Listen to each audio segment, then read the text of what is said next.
The major party manifestos are out, but do the manifestos match up to the ambitions in the Committee on Climate Change Technical Report for net zero carbon by 2050? Or do they go even further? Let's have a look. My name is Mallen Baker. This is the Mallen Baker Show for Changemakers.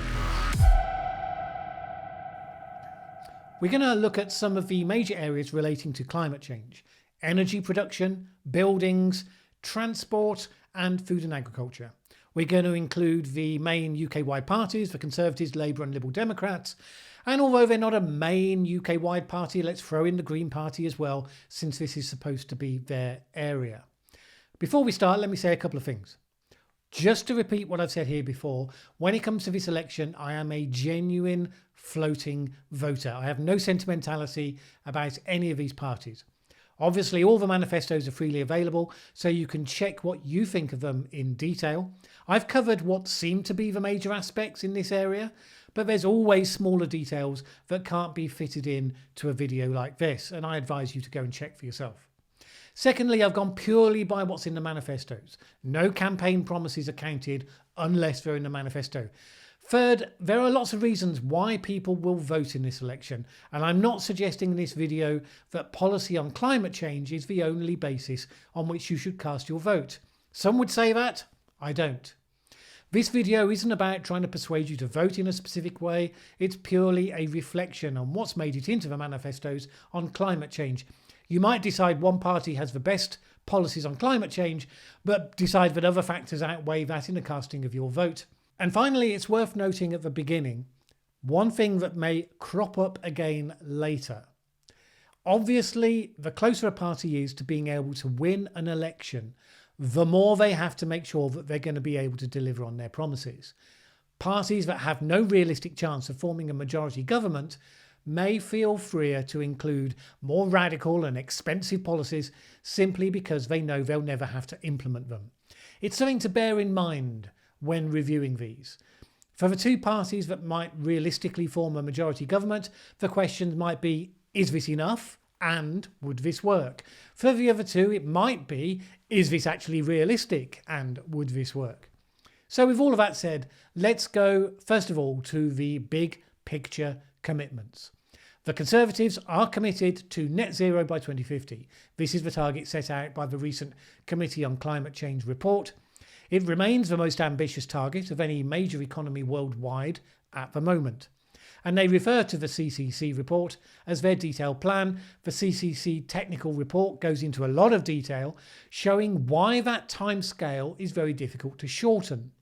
So if you're going to promise to do it quicker, it'll be interesting to see what supporting detail there is to show that it can be done. Because I'll champion whichever is the shortest version that's practically achievable. But anyone can say, oh, we'll do it quicker, without saying how. Labour say they're committed to net zero by sometime in the 2030s. Let's say we even assume that to be 2039. It's still an audaciously bold increase compared to the CCC target for a party that might actually form a majority government. The Liberal Democrats say they will aim for net zero by 2045. The Greens say net zero by 2030.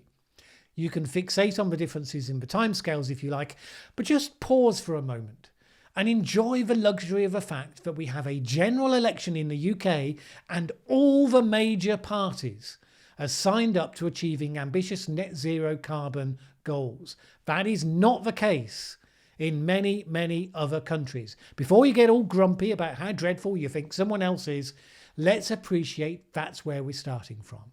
Appreciate, breathe. And then let's dive into the detail on energy. The Committee on Climate Change said we could achieve over 95% of electricity by renewables, nuclear and carbon capture and storage by 2050. It saw that the percentage of electricity that could be provided by renewables, which is a variable source, the wind isn't always blowing, the sun isn't always shining, might be as high as 75%, which is more than had previously been thought due to advances in battery technology to store variable energy and other improvements that can be made to the grid.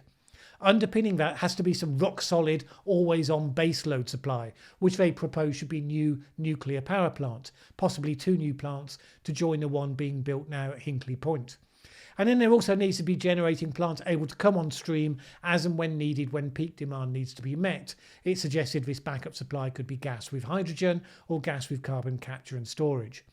These are all key things. It's not just about switching all electricity over to wind farms. There are specific components of the electric grid that need to be managed. If you decide you don't want nuclear, for instance, that's fine. But you have to be able to identify what you would use instead to fill that function in the overall energy mix. The CCC envisages 75 to 85% low carbon energy by 2030. So what do the parties promise? All other parties promise major increases over the next decade in renewables. For Conservatives to bring offshore wind to 40 gigawatts capacity from the 8 gigawatts it is currently at. Labour to add an additional 49 gigawatts capacity if you assume the 7,000 new turbines they promise are standard 7 megawatt turbines, plus more onshore and solar power too. Liberal Democrats promise a chunk of new money, but don't specify details, but promise 80% from renewables by 2030. The Greens promise 70% of electricity from wind power specifically by 2030, which would need around 88 gigawatts to be provided by wind power, up from the 20 gigawatts onshore and offshore that's provided today. So that would be just under 10,000 new standard wind turbines. When it comes to that base load energy, the Conservatives and Labour both agree that additional resource from nuclear will be involved. The Liberal Democrats don't mention nuclear, nor an alternative to nuclear at all. And the Greens suggest that they definitely will not have new nuclear, but they don't address how they would resolve the functional gap that would leave in the grid. All of their proposed energy comes from variable sources. According to the CCC, that wouldn't work, or if it can be made to work, you need to explain how. At this point, they don't. Some of the specifics. On energy production, the Conservatives promise a major programme to invest in research and development and decarbonisation schemes. They say they'll invest $800 million to build the first fully deployed carbon capture storage cluster by the mid-2020s. They'll invest $500 million to help energy-intensive industries to move to low-carbon techniques. And they'll support gas for hydrogen production. Labour say they'll make $250 billion available to fund a green transformation fund dedicated to renewable and low carbon energy. That's an impressive chunk of money. I mean, astonishing. They promise 90% of electricity from renewables by 2030, which I assume probably includes the nuclear component, because if not, that's more than the CCC thinks the grid can handle. They promise R&D investment into carbon capture, and oh yeah, they're going to nationalise the energy system. People will be vociferously divided on the question of whether that last, surely rather expensive item hurts or helps. The Liberal Democrats promise investment and innovation in cutting-edge energy technologies, including tidal and wave power, energy storage, demand response, smart grids and hydrogen. Additional $12 billion over 5 years to support those commitments. There's no detail about specific capacity increases, so it's hard to get the measure of that commitment. All in all, not really enough detail to be able to say whether it's in line with the CCC report in this area. And then the Greens. In addition to the new wind turbines, they also say new support for solar, geothermal and tidal, hydro and other similar sources to provide much of the remainder. Like Labour, they would also nationalise energy assets. They say long-term profits from energy assets to come to the government rather than to energy firms, which is the same as saying nationalise them, because no private sector firms will operate when the government is appropriating all the profit, obviously. Because of the absence of nuclear or anything to replace it as always on baseload energy, this does go outside most of the narrative established by the CCC report. Without any sort of alternative narrative to show how they would overcome the limitations identified by the CCC report, it's not obvious that it's realistic. I'm not saying it can't work. It just doesn't give us anything to explain how it would. Arguably for this main section, the two major parties do the best. Labour with the most ambitious programme, but one carrying an absolutely huge price tag. So make of that what you will. But the Conservatives with plenty of detail in line with the CCC report. Enjoy that, because they don't maintain that edge with any of the subsequent sectors. Then let's talk about buildings, one of the trickiest areas. 17% of UK emissions come from buildings, mostly heating. The Committee on Climate Change says that by 2025 at the latest, no new homes should be connected to the gas grid. We should aim to reduce energy demand from homes by 21% through efficiency improvements by 2050. We should target the 14% of UK homes that are not on the gas grid for early deployment of low carbon heating and heat pumps in particular. A quarter of heating for buildings should be from low carbon sources by 2030. All practical loft and cavity walls should be insulated by 2030. 2 million solid walls insulated as well. On this one, the Conservatives have the least detail of all. They say they'll invest $9.2 billion in energy efficiency of homes, schools and hospitals. That may include the insulation measures described in the CCC report, but it's obviously missing any moves to actually replace fossil fuel heating systems with low carbon systems. And there just isn't enough detail here to see if anything is planned in that area. Since it would be a significant financial cost, you've got to assume if it's not in the manifesto, it isn't. All the others similarly promise major programs to improve the energy efficiency of the housing stock, but the others are more explicit about what they'll do to actually bring in low or zero carbon energy sources for heating. They all promise to bring in zero carbon standards for new homes, and they all promise to begin the process at least to roll out technologies like heat pumps, solar hot water and hydrogen, and invest in district heat networks using waste heat. The Liberal Democrats promise an emergency 10-year programme costing $6 billion a year on home insulation and zero carbon heating. This would include a free retrofit for low-income homes. In line with the CCC, they would require the phased installation of heat pumps in homes and businesses that are off the gas grid. And they'd provide financial incentives in the form of graduating stamp duty land tax by the energy rating of the property. The Greens promise what they call deep retrofitting of 10 million homes by 2030, starting with people on low incomes rather than homes that are off-grid. So going for social impact rather than the maximum carbon impact. They also promise the installing of solar panels on 10 million homes.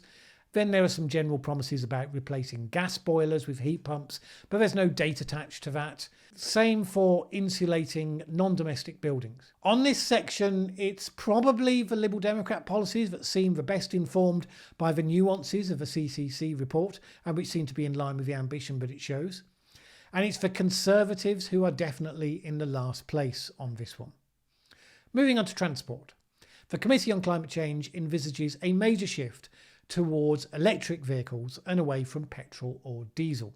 As a consequence, there will need to be more than 200,000 electric chargers in place by 2050, up from the 15,000 or so today. There should be a ban on new petrol or diesel vehicles from 2035. There should be trials of zero-emission large HGVs, probably with hydrogen. There should be an ambitious programme of electrification of the rail network, as well as the rollout of hydrogen trains. It aims to reduce car mileage by 10% with the promotion of walking, cycling and public transport.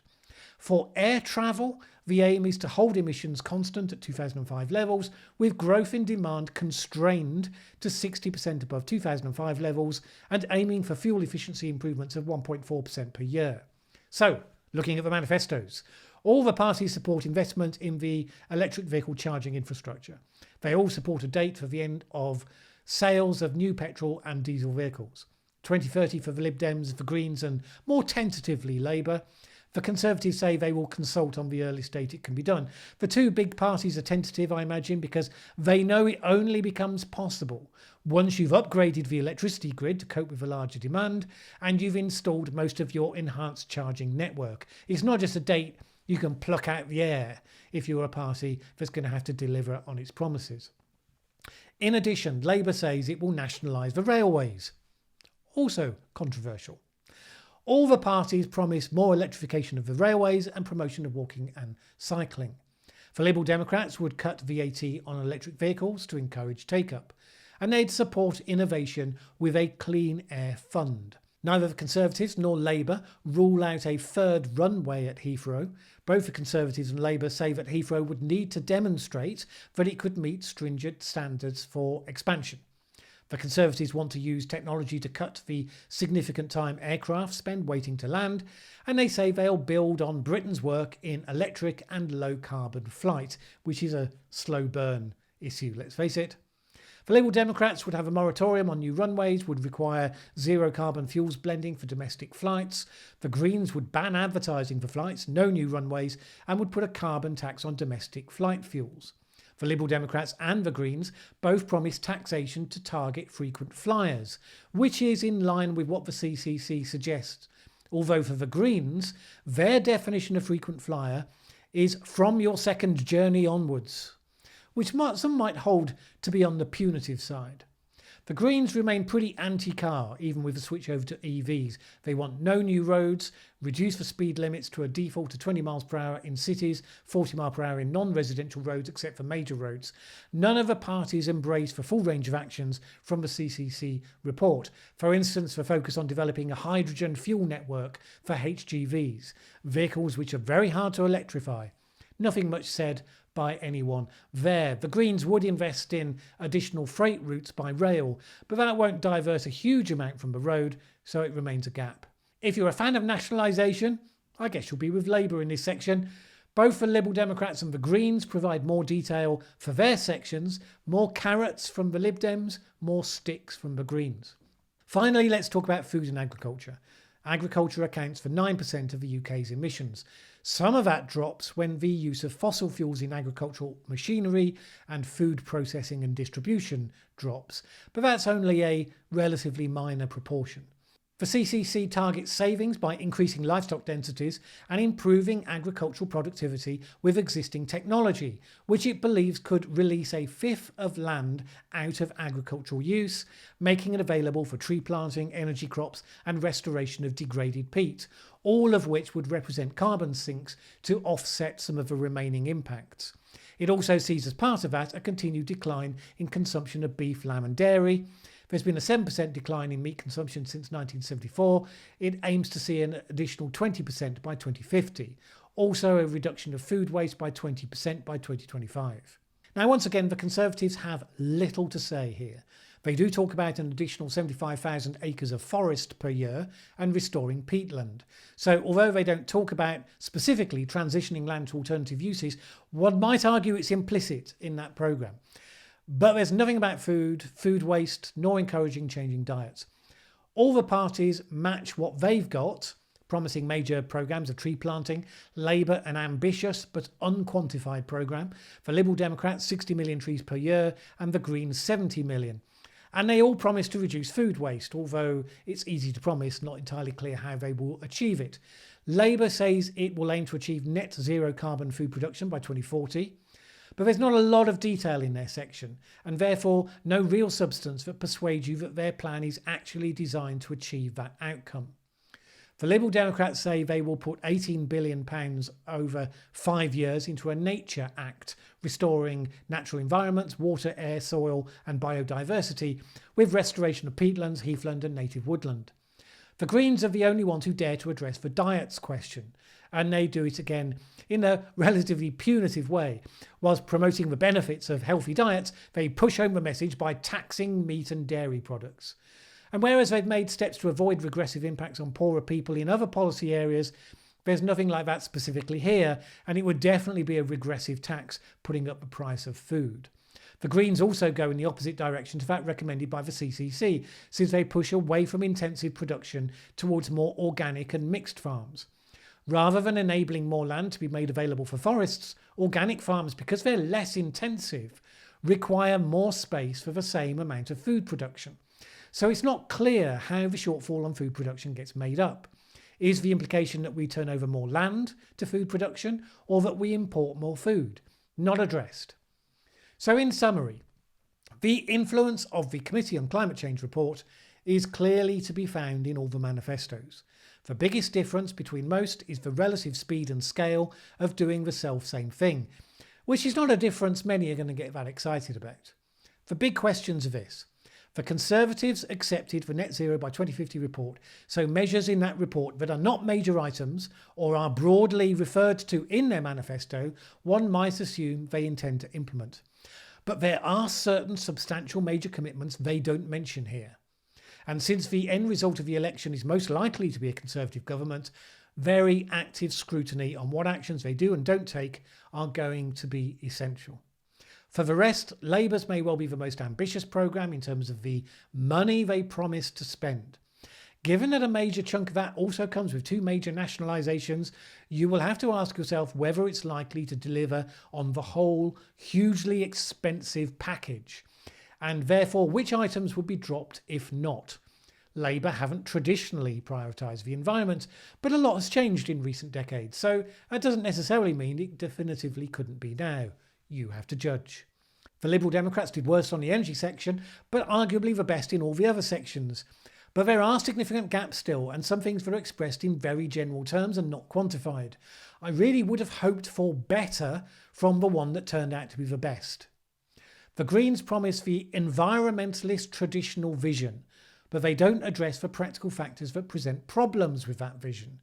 Nothing to provide always-on baseload power, no explanation why that would ever work. A move to types of farming that will be less efficient, with no reference to what that will mean in terms of changes in food volumes and availability of land for the forestry that they envisage happening at the same time. Again, there may be answers to those problems. They're just not addressed. Incidentally, it's worth noting that at the time of recording this video, Channel 4 are planning a party leaders' climate change debate, sometime not yet scheduled. When you look at all these policies, I think it becomes obvious this will be a very boring and probably quite pointless debate. I'm sorry, but it will. I know people say this issue is so important it must be debated, but the positions of all the parties are broadly similar.